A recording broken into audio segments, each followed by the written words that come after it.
Hello everyone, good evening and welcome to yet another episode of ICPA Clinical Series where, as you all know, the philosophy has been to solve various clinical challenges that are relevant to everyday clinical practice. Each episode, one clinical challenge is the objective behind ICPA Clinical Series, and so far we have completed 10 episodes.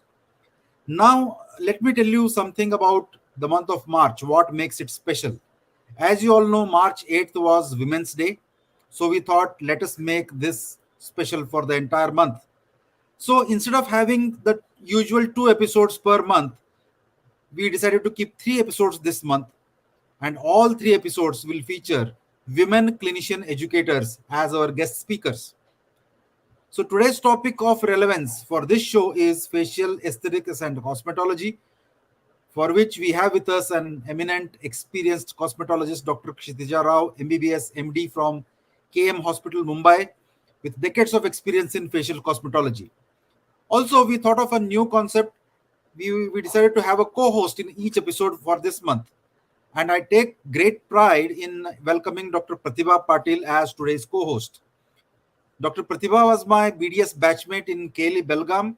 She went on to complete her MDS in public health dentistry, after which she was a popular full-time academician in KLE Belgaum and a general practitioner for many years before she became a full-time practitioner with special focus on aesthetic and cosmetic dentistry and facial cosmetology.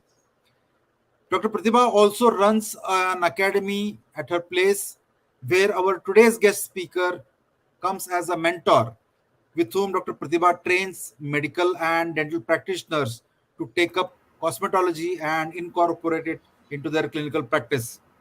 So without much delay, let us welcome Dr. Kshitija Rao, our guest speaker, and Dr. Pratibha Patil, our co-host of the show, to take the show forward. Thank you.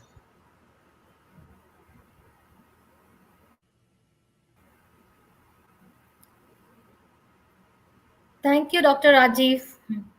Thank you very much for this introduction.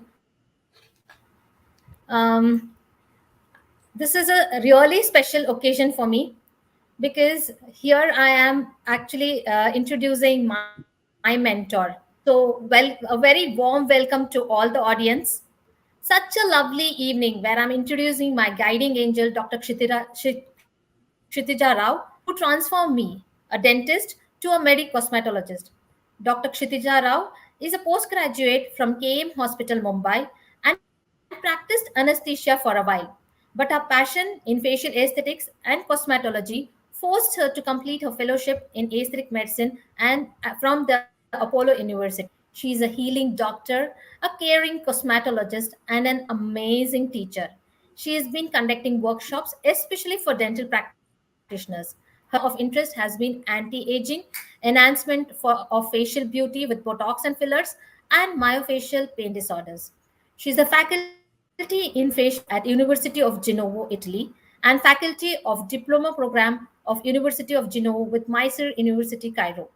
Also a consultant aesthetic physician at Perfect Image Clinic and PHI Cosmetic Clinic in Mumbai. She also is a faculty at Faces Aesthetic Academy. She has conducted several cosmetology models in affiliation with Dr. Jihad Habli and Dr. Arif Rami. Dr. Rao has successfully trained more than 2,000 international and national students in facial aesthetics and clinical cosmetology through several successful workshops. So, without much delay, let's listen to her very interesting topic: why stop at teeth, go beyond towards facial aesthetics. I welcome you, ma'am. Hello, good evening, and thank you, ICPA, Dr. Pratibha, Dr. Rajiv, for giving me this platform. And thank you so much, Pratibha, for the kind introduction. I'm very happy to see my students becoming successful. And I think any trainer's wish and ambition is to see that their students not only become successful, but become more successful than they are because they have the life and the path ahead. So, without much delay, let me talk to you about what today's lecture is going to be about. Go beyond dentistry. Now, today's lecture is not a training lecture.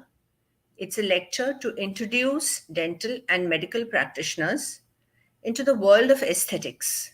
What is this world of aesthetics, and how can we be a part of this emerging new world? So, before I move on to the lecture, let me show you a little event, or not a little event, actually, a major event that changed cosmetic industry in India. Now, as I'm about to reveal the name of the first runner-up, remember that the role of the first runner-up is very important because should anything happen to Miss Universe for any reason, the first runner-up will continue in her reign. So good luck to both of you. The first runner-up is Miss Colombia. That means Kshitija Rao, Miss India. You are the new Miss Universe 1994. Now, as I'm Right, so that was the defining moment for India when Sushmita Sen, Aishwarya Rai, they took on the world platform with their beauty. And the cosmetic industry in India had a complete makeover. It became a part of everybody's lives. Now, the worldwide cosmetic industry generates an annual turnover of 532 US dollars. It was up to 805 billion US dollars in 2018.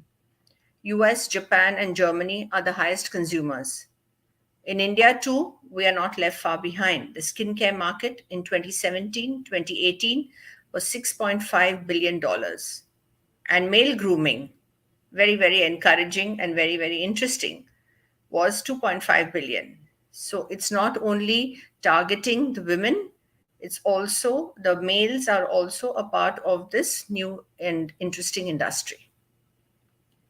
Now, the rise in India obviously follows the pattern all over the world. It is a global phenomena.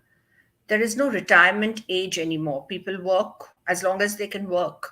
Corporates, consultants, even doctors, lawyers, nobody retires anymore. As long as you're on your feet, you're fine to work.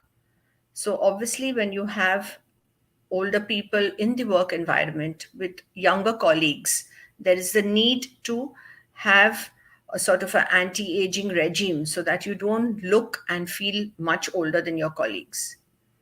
Then it's no longer about aging, it's also for younger people where you enhance beauty. Younger people don't necessarily want anti aging procedures, but they want something to enhance their good looks, like maybe lip fillers or Botox for, fine lines or treatments for pigmentation. So these are all the treatments that younger people also desire and go for. Then one of the major reasons why people are more into looking good and wanting to look young and radiant is the role of media. Social media has played a very, very important role in the way we look at ourselves. Constant camera exposure, the celebrities on Instagram, Facebook, other social media platforms, even the common regular person in India has an Instagram presence, has a Facebook presence. So they have to put their best face forward. So these treatments go a long way in making people confident about their looks. Then there is consumer awareness and affordability, and women becoming independent, having their own financial independence and high incomes, obviously would go in for something that would boost their confidence. So let's see what this world is like and how we can play a part in this new interesting cosmetic world. So why stop at the teeth? New horizons in aesthetic dentistry. Now, Botox. Botox is the word most commonly used when it comes to cosmetic practice. It is the most common anti aging procedure in the world. Over 1 million treatments are done annually in the US alone. The second larger consumer is Europe, followed by Korea and Japan. And it has become so successful, it is a $1.8 billion brand. Botox is marketed by Allergan, and it is the most common name that people are aware of, where the actual pharmacological name is botulinum toxin. Now, Botox began as a journey from poison to beauty. It was discovered because of people getting a sort of a flaccid paralysis after eating infected sausages from the bacteria Clostridium botulinum. So, what was something to be dreaded, what was something to be avoided, and what was something that was life threatening has now undergone extensive research, extensive purification, extensive standardization, and safety to become one of the most successful, most effective cosmetic treatments globally. So, what is Botox? Like I said, it's a neurotoxin produced by the bacteria Clostridium botulinum. In medical practice, type A and type B serotypes are used, though there are 4 to 5 different serotypes. A and B is what we use in clinical practice. The first US FDA approval was for blepharospasm. It is easy to produce, easy to purify, refine, and is a highly stable compound. So, Botox and fillers in dentistry. A number of older, more conservative dentists are very, very wary of this practice. What are we thinking?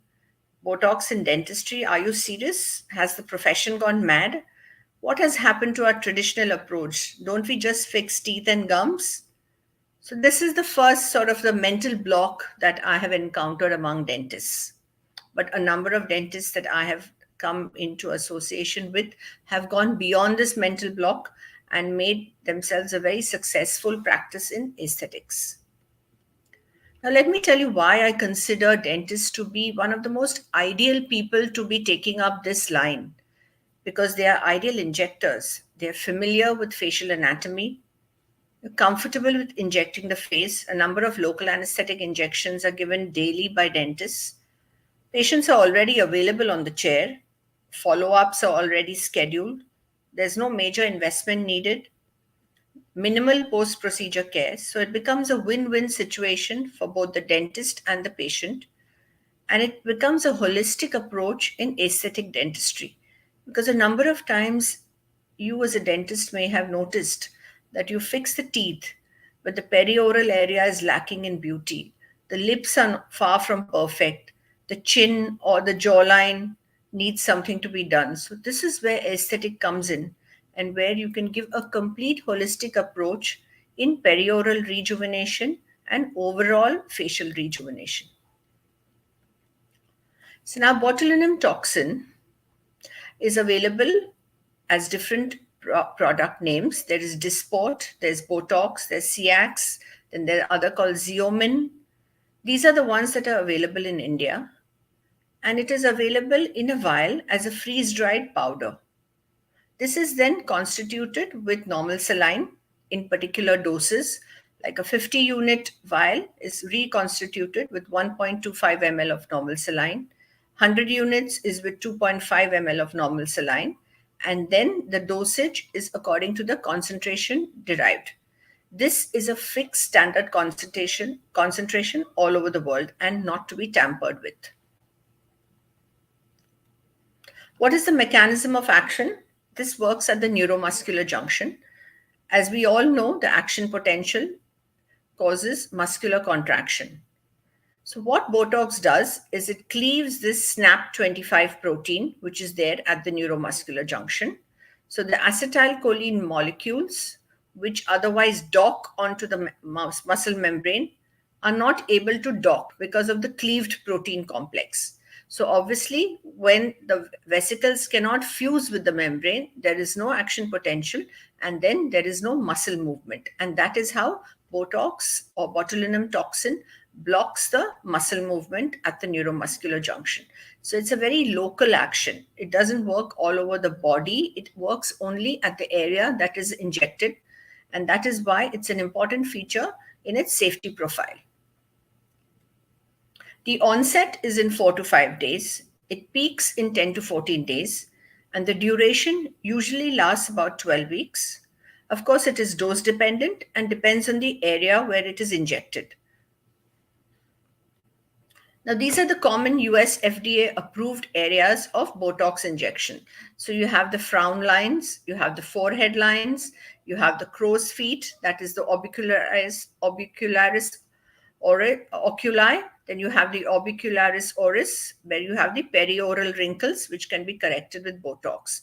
Then there is also, which are used very commonly, is jawline correction, masseter hypertrophy, chin enhancement, nasalis, gummy smile. So we will see in the slides ahead where Botox can be injected. So this is the most common US FDA approved treatment, which is called the glabella complex. So you have, this is the glabella complex made of the procerus and the corrugator supercilii, which are injected with a standard dose of Botox. And you can see here there's softening of the frown lines, giving the person a more pleasant and a refreshed look. These are the crow's feet, which is the orbicularis oculi muscle. So once Botox is injected into these muscles, even when the person is smiling, it looks smooth and doesn't give an older, aged, and tired look. Now, Botox in dentistry. Let's focus a little bit on how Botox can be used in dentistry. Bruxism, high lip line, that is commonly called the gummy smile, perioral oral wrinkles, masseter hypertrophy, temporary relaxation of hyperactive jaw muscles during denture trials, and TMJ disorders. Now, this is the non-surgical approach to the gummy smile. It's a 5-minute procedure with about 2 units of Botox on either side. That is the levator superioris allicinaceae muscle is injected, 2 units on either side. And you can see because of that, the muscle is relaxed and the gum show reduces significantly. So this is again, one more patient with gummy smile treated with Botox, 2 units on either side. This can also be done as an adjuvant to surgical procedures in dentistry. Now, masseter hypertrophy. This is an area, again, which is well within the realm of dental practice. 30 units of Botox on each side. You can see the masseters here giving a very square masculine look to the patient. After Botox is injected, 60 units totally, 30 on each side. You can see the face looking slimmer and more feminine. This is the same way it is done for bruxism also. The dose is the same and the treatment is, they have relief from bruxism and also a slimming, more feminine look of the jawline. This is again same. There's masseter hypertrophy giving a squarish look, and now the masseters have been treated, so giving a more triangular oval look, which is more feminine and attractive. Now, chronic pain management. This is another area where dentists can, utilize for their patients.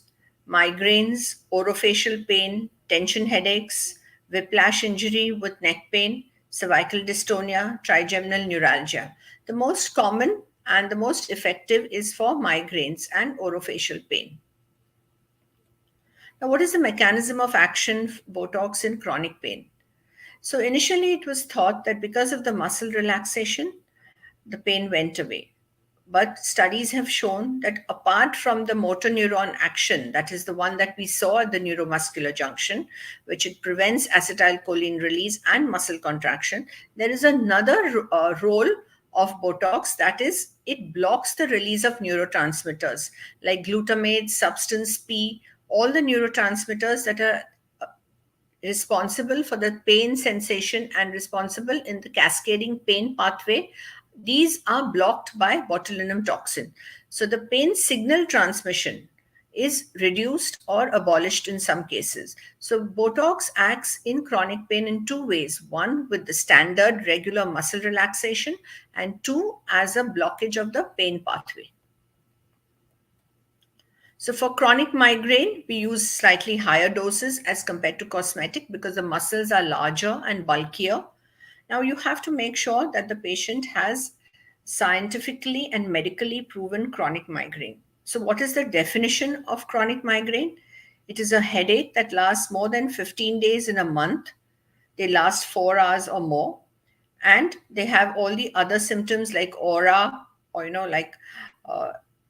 not able to tolerate light, sound, needing to relax in a dark room. So these are all the symptoms of chronic migraine, and you have to prove that it's not just acute headaches, but a chronic migraine condition. And other therapies have been explored, found inadequate. That's when you can try your Botox with success. So the muscles that are injected depends on the area of pain. Usually it is all these muscles. So you have the frown complex, you have the frontalis, then you have the temporalis muscle, which will be injected, then you have the occipital, and you also have the cervical, paracervical muscles. So this is the whole area where Botox would be injected in the standard dose for chronic migraine conditions. And this is how it is injected into different areas. It's quite painless because it's just like an intramuscular injection. One doesn't need to shave the head or anything, like I've been asked. No one would be willing to shave the head for Botox. And as long as you ask the patient to wash the hair, have a clean scalp, it can be injected without any problems or any needing of any antibiotics or anything. And trust me, the results are amazing. TMJ symptoms, again, which can manifest as headaches, migraines, eye pain, jaw pain, neck and shoulder pain. There can be dental damage, ear pain, or tinnitus. And these TMJ disorders do affect the quality of life. People can be miserable with these kind of conditions. They can be fed up with taking non-steroidal anti-inflammatories or taking other medications all the time that make them, have problems of side effects like kidney damage or, drowsiness for some of the sedatives and all which are given. So Botox becomes a very, very effective treatment without any side effects of oral or parenteral medication. Now, what are the causes of TMJ pain? You have dental, orthopedic, myofascial, and a combination. Most of the time, it is a combination of all these problems that give rise to TMJ pain and disorders. Now, there can be referred pain to the ear, to the neck and shoulders, to the temple and the cheek. So, in TMJ disorders, the area of injection is the masseter and the temporalis. So these are the two main muscles which are injected to give relief from TMJ disorder and TMJ pain. Now this is how it is done. The anterior border of the masseter is marked by asking the patient to clench the teeth. The posterior border is marked and a line is drawn from the tragus to the modulus. So this is where your risorius muscle is. So obviously you have to stay well below the risorius muscle, because if you accidentally inject the risorius muscle, then the patient will have a lopsided smile. So this is how the Botox is injected, about 25 to 30 units depending on the bulk of the muscle. So it's a simple intramuscular injection and it is done as a walk-in OPD procedure. Then the temporalis injections, again, there are specific points which are marked. There's a chart for these points and about 5 points are injected each. So you have 5, 5, 5, 5, about 20 points at the temporalis. Done in the same sitting. So you do the masseter and the temporalis in the same sitting. Now there are some other lesser known indications of Botox which don't work on the muscle. So far, whatever we have discussed, whether it's for cosmetic or whether it is for chronic pain or it is for masseter hypertrophy, all these are injected into the muscle. But Botox also has action at some of the dermal appendages, like it can work on the sebaceous gland, the sweat glands. So it's useful in hyperhidrosis conditions, that is conditions in which people have excessive, embarrassing sweating. Then it's useful in acne and oily skin.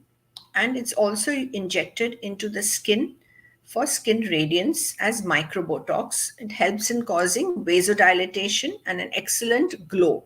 So this can be used even as a pre-treatment for brides as part of the bridal package. Now, it can be used for hyperhidrosis in any of the areas, but it's most effective for axillary hyperhidrosis, and it's also approved by US FDA as a treatment. So you have axillary, palmar, plantar, and also scalp and facial, but you have to be a little cautious when you're doing facial because if you don't inject symmetrically, you may have asymmetry of the expressions. So these are how the axillary injections are given. Areas are marked and about 25 to 50 units on each side depending on how much of sweating people have.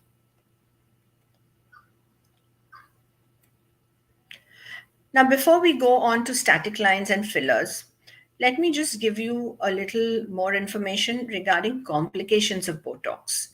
Now, most people are very worried about complications. What I would like to emphasize here that complications of Botox because of the product per se are almost nil.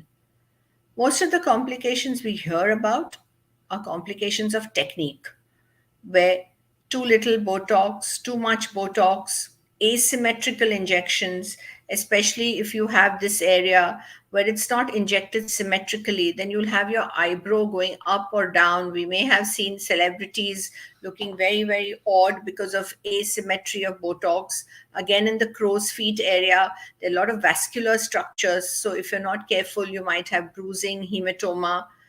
So, most of the times, 99% of the time, complications of Botox are technique related. And unfortunately, the poor molecule gets blamed because I have so many patients who say, oh, Botox, we're very scared to do it because we've heard there are lots of complications. So be rest assured that if you perfect your technique, you understand your facial anatomy, you understand and know your muscles very well, you will have almost nil complications of Botox over the years. Now, so we were talking about Botox for dynamic lines. Now, what about static lines? Lines like these, the nasolabial lines. These cannot be treated with Botox because this is not related to muscle action. This is related to volume loss. And this is where dermal fillers come in. Now, there's a big difference between Botox and dermal fillers. Again, the common man, the lay person, mixes the two, thinking that, oh, filler is Botox and Botox is filler. No. Fillers are made of hyaluronic acid, and these are made in the lab with bacterial fermentation. So it's a streptococcus bacteria, and the fermentation of that bacteria gives rise to hyaluronic acid, which is in a gel form because it is cross linked. If you just have plain hyaluronic acid, it will be destroyed within few hours by the hyaluronidase which is there in our skin. So it is cross-linked to improve its longevity. And it comes as a pre-filled syringe. So this is Juvederm, which is from Allergan, and Restylane, which is from Galderma. These are the ones which are commonly available and extensively used, especially in India. So it comes as a pre-filled syringe. So you have to use one syringe or two syringes or three syringes, whatever is the requirement of the patient. But you cannot use the same syringe on different patients. This is the difference between Botox and fillers in terms of usage because Botox comes in a vial. Once you reconstitute it, it becomes a 50 unit vial. So you can just aspirate 20 units, 30 units and use them. The remaining can be used for another patient. Unlike a filler, where once you open the filler, you have to use it on the same patient. So, like I said, hyaluronic acid is a gel. It's a natural component of the skin, which reduces as we age, and that's why we need replacement. It's fermented in the lab. It's a polysaccharide. It adds volume to the face, adds contour to the face, and makes the face look more youthful and refreshed. So, what are the areas of correction? Anywhere on the face. You can inject a filler just about anywhere on the face as long as you know your vascular anatomy and you make sure that your filler doesn't enter a artery or a vein. So, like in Botox, you need to know your muscle anatomy. When you're doing dermal fillers, you need to know your vascular anatomy because vascular areas are the no-go zones and you have to stay away from them. So what are the areas of correction? The forehead, you can use them for the crow's feet, the tear trough, that is the under eye hollows, nasolabial lines for enhancing the cheeks, for enhancing the lips, for the jawline, for the neck, For the chin, so anywhere on the face, you can inject dermal fillers and enhance the looks. And at a time, you can inject, depending on the requirement, one filler, ranging from one filler to even 4 to 5 fillers on the face. And each filler is 1 ml of product. So when you say one filler, it is 1 ml. And different fillers have different consistency.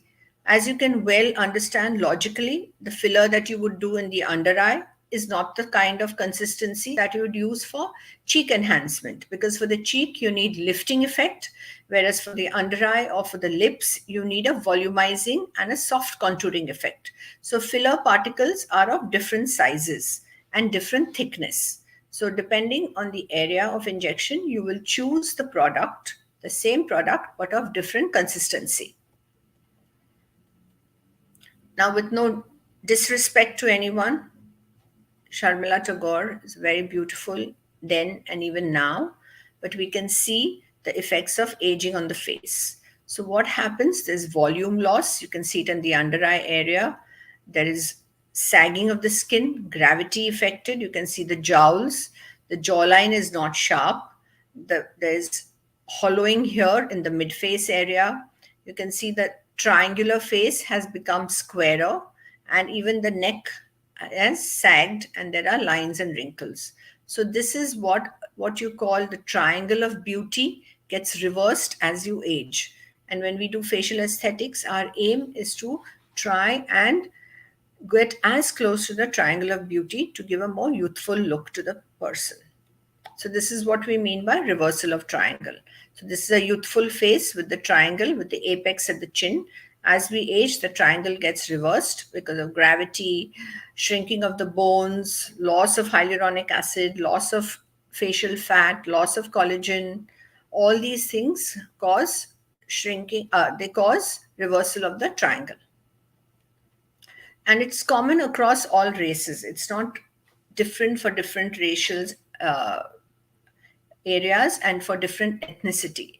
The triangle of beauty is considered the gold standard across all races. So you can see from the African to the Southeast Asian to the Indian and the Caucasian, the triangle of beauty is considered an epitome of beauty. Now this is how fillers would try and reverse. With a filler, we would try and reverse and try and cause volume enhancement. So you can see here, this area, the tear trough area, where they've lost volume because hollows, is filled up here, giving a fresher look.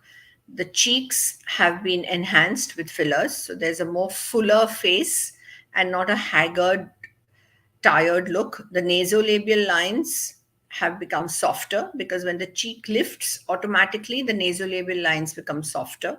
The perioral lines, the marionette lines here, you can see the marionette lines have been filled, and also the lip has been filled.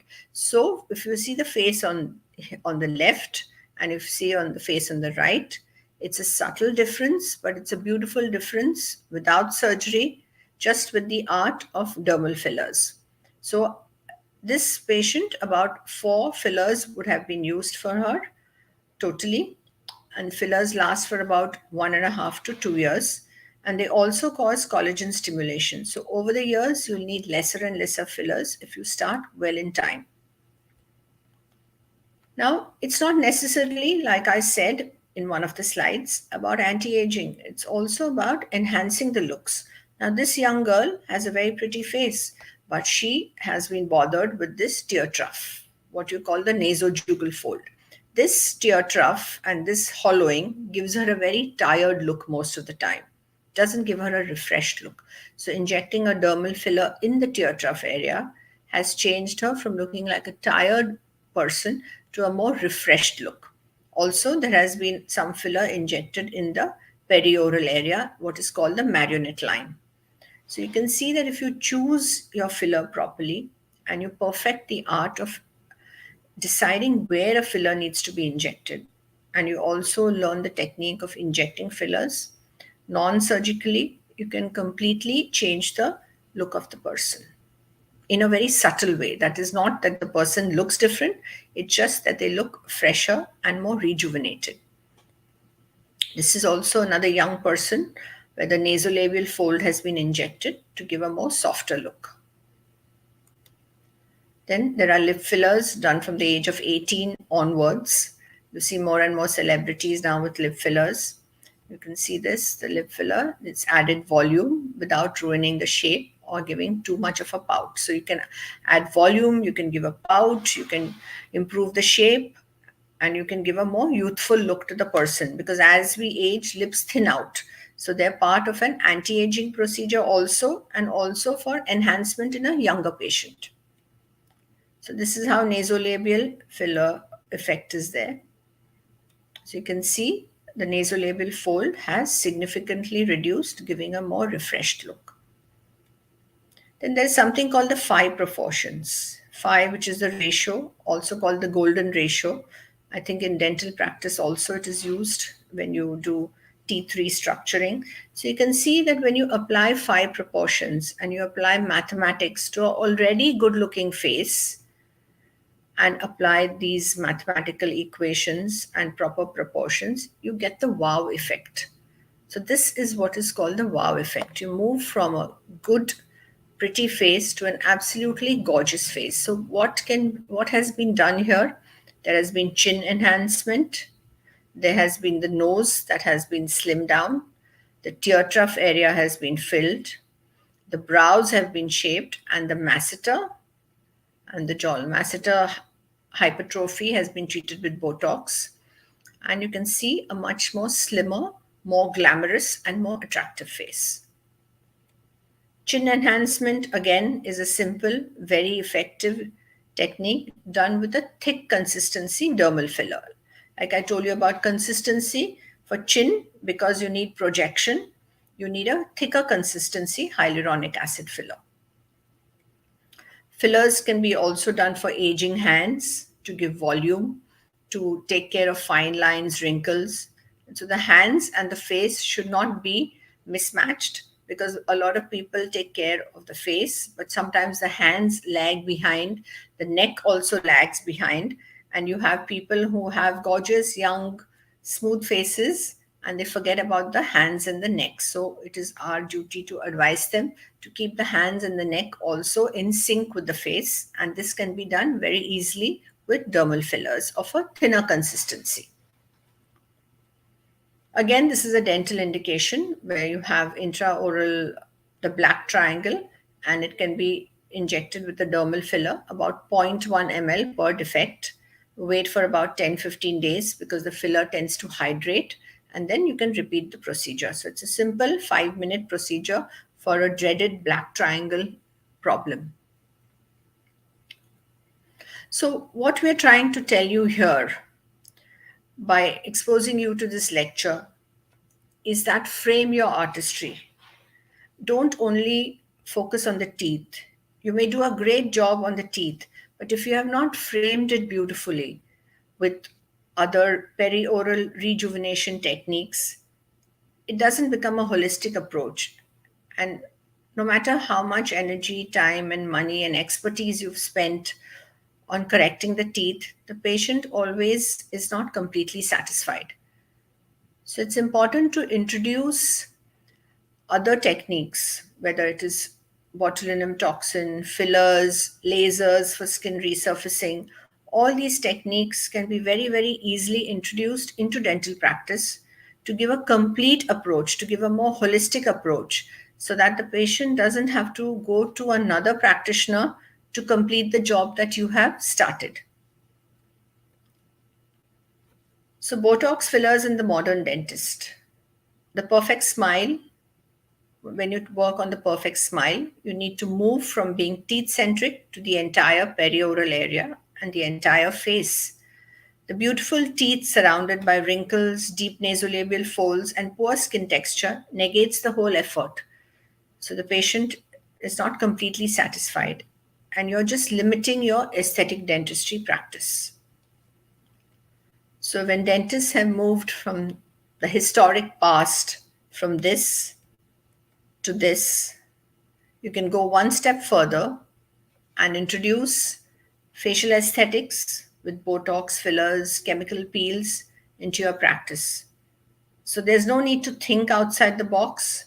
Simply realize that there is no box.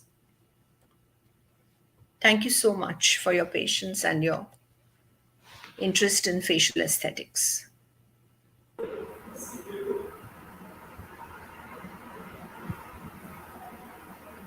Yes. Yeah. Thank you so much, ma'am. Frame your artistry. That is the punchline, and you have put it so beautifully. I'm sure many have been uh, taken this advantage of this beautiful lecture and have, like, gathered a lot of information on Botox and fillers, and they can look beyond the teeth and definitely frame their artistry. Ma'am, we have a couple of questions. You remember, I would like run to you, or, like, WhatsApp you, ma'am, what if? As a dentist, I always had so many queries. Likewise, there are many people who have certain queries. So I would just like to ask about these. The first one is, what are the basic investments to introduce facial aesthetics in dental clinic? So the basic investment again depends on how much you want to introduce into your dental practice. So if we are talking about things like Botox, chemical peels, and fillers, the investment is pretty low. You have to just invest in the product, you do the treatment, and immediately you get your return on investment. Now, obviously, different companies have different pricing for Botox, so this would not be a platform to discuss the pricing, but the return on investment is in few thousands. It's not in lakhs, like when you have to have a laser machine or something.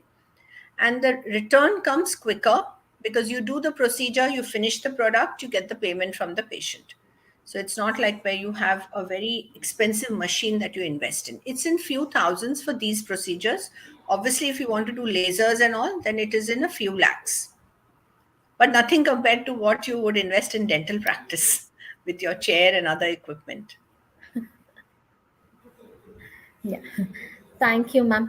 There's yet another question. There's a participant who's asked how to deal when Botox filler results are not satisfactory to patients.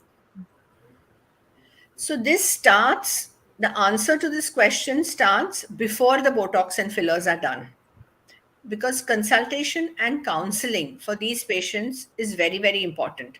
So if your treatment, the procedure of doing Botox and fillers takes about 20 minutes to 25 minutes, your counseling and your consultation before the treatment should be at least 45 minutes.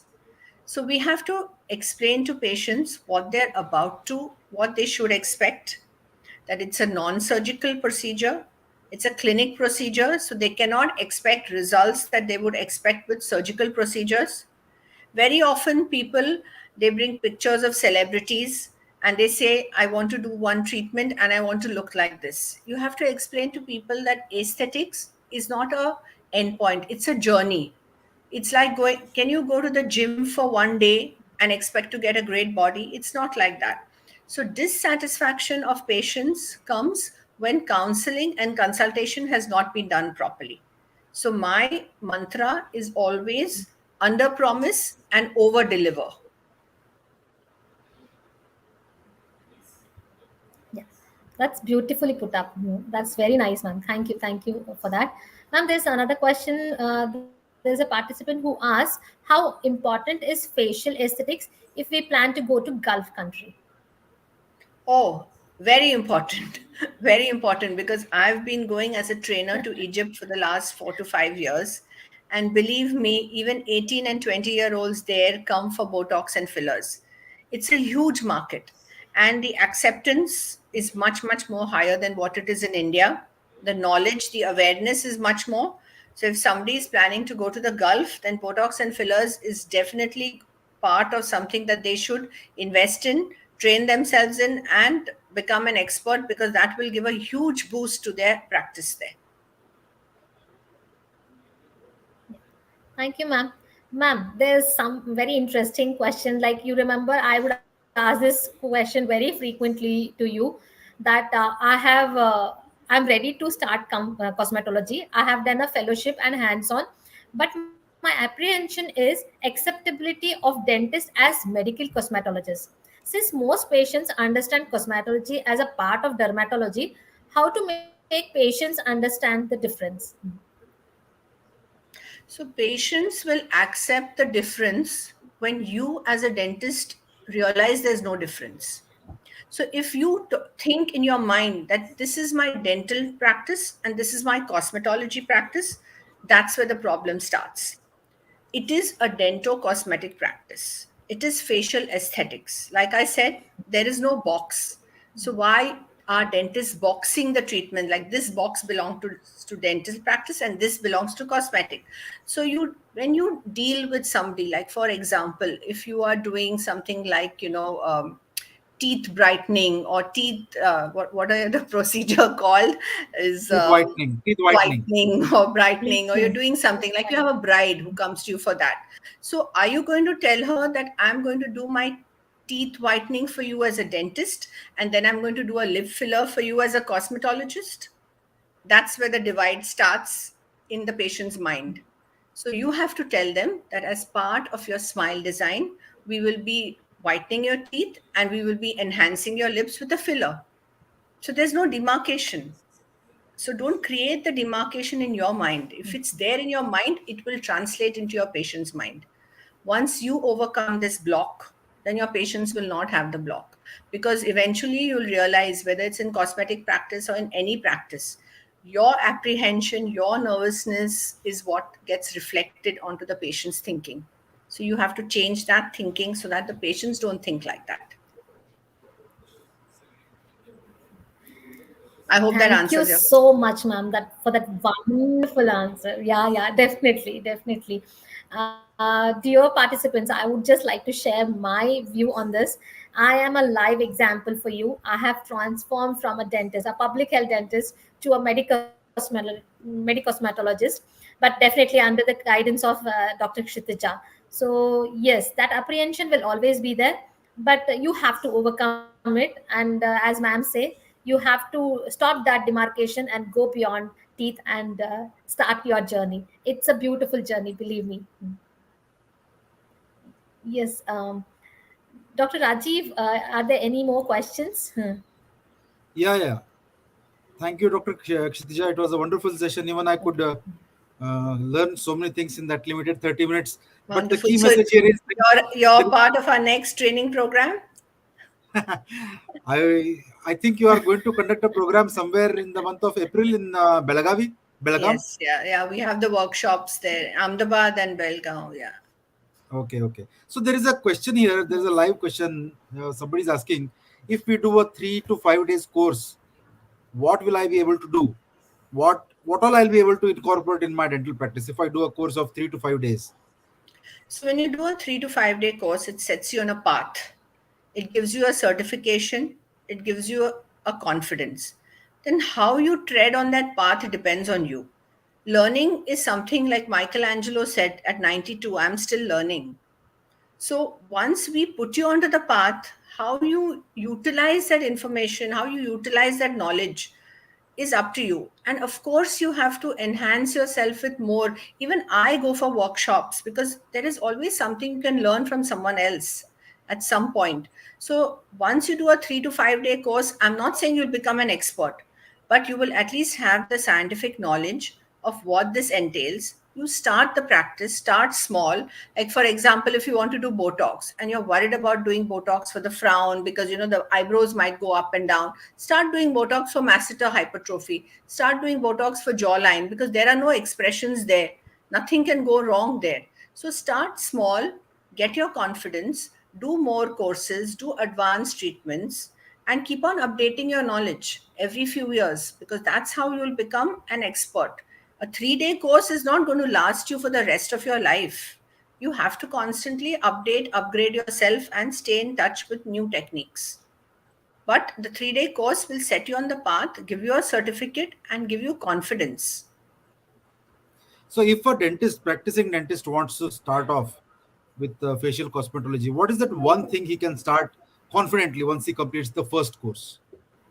So I think things like perioral area is Okay. something that they could do, like masseter hypertrophy, lip fillers, chin fillers, perioral lines and wrinkles, because they're very much in your area of work and expertise. Also, patient acceptance will be better because you're not suddenly jumping from the teeth to the forehead. So patient will also accept it when you're doing in the perioral area. So start with perioral, whether it's Botox or fillers, and then move to other areas. Okay, okay. So if I can summarize what you said, there is no box, but there is Botox. Very good. Yeah. And let me just add one more thing. Yeah. Legally, in India, as Uh, BDS practitioners, you are legally allowed to inject Botox. So you're not doing anything that is illegal. MBBS and BDS are the basic qualifications that are needed to inject Botox and fillers. So we are well within our legal uh, practices in the country. So we're not, encouraging you to do anything illegal. okay, okay, great. So I think two common questions that come to a practitioner are: if I do a first course, startup course, what will I be able to do with confidence, and whether I am doing it within the permission, within the framework, allowed framework. I think both of them you have answered very well. There is one more question that has come. Uh, Need to know about upper lip and lower lip with smile correction. What can be done for proper smile? You have answered a lot of that, but if you could add a few more points to this. So, when you talk of smile correction, obviously the teeth part is something that would be done by a dentist. But things like lip fillers are something that can be done to enhance. Also, slimming the jaw, contouring the jaw, the chin. So, in the peri or when you're doing smile correction, something like a lip filler would definitely be part of it, or even perioral oral lines. So, those are the two things that you can add to your smile correction. Okay. And another common question that we get in smile designing using extraoral procedures where we inject Botox to minimize the hypermobility of lip. What is the usual frequency where it will recur and the patient has to come back for the next dose of Botox? So, like I said, Botox usually lasts for about 12 weeks, Okay. but there is a small variation in people, sometimes 4 months, sometimes less, depends on how much animation is there. The more you Okay. animate, the faster it will wear off. Okay. So, in Okay. some areas like the masseter, it would last longer, but the frown, because we use those muscles more, so uh, the what should I say, the Botox wears off faster. Okay. And another area that you spoke of about was myofascial pain. And there is a question here: in cases of myofascial pain, how often should we use Botox? So myofascial pain lasts longer because, like I said, it's not only the muscle neuromuscular junction which is involved. So the muscle relaxant effect may wear off, but the pain relief effect lasts longer. So myofascial, I would say twice a year is good enough. Okay. That is once in 6 months. Okay. I think that pretty much covers all the questions that people have asked. There are a few more questions, but they are the repetitions of what have already been asked. So that brings us to the end of today's session. Thank you, Dr. Kshitija. You have covered right from the business aspect till the finer aspects, the pharmacokinetics, and how one should utilize the science and make it a part of his practice, your training program. And thank you, Dr. Pratibha, for joining in. And I must tell the viewers that Dr. Kshitija had to fly to US. Right now, she gave this lecture from US. So we had to coordinate the time, but she made sure she has just landed a few hours ago. But she made sure that she gave this lecture. And it was a wonderful session. Thank you so much, madam. And thank you, Dr. Most Pratibha. Thank you welcome. for being here and taking the session to a successful conclusion and sharing your own experience how being what you can say general Yeah. dentist to a public health dentist, now a facial cosmetologist, how you made use of the training sessions and incorporate into your practice. Now you are a trainer yourself and your own program coming up, and both of you are trainers in that program. Yes. I wish you both all the best, and I wish you many more programs in the coming years. Thank you. And so that brings us to the end of Thank today's you. episode of ICPA Clinical Series. We'll be coming back again with the third episode of this month. That will be the 12th episode of ICPA Clinical Series, with yet another episode on a very clinically relevant topic. Next time we'll be having minimally invasive aesthetic restorations, where we have Dr. Leena Rawal as the guest speaker and Dr. Navdeep Dhupar as the co-host. We have it on March 24th, same time, 9:30 p.m. to 10:30 p.m. In 1 hour, we wrap up. And again, it will be very clinically relevant. And as the philosophy goes, each episode, one clinical challenge. Thank you so much. Good night, everybody. We end the show here. Okay, thank you. Have a nice day. My day is just beginning here. Thank So, you. Okay, bye bye. okay, bye.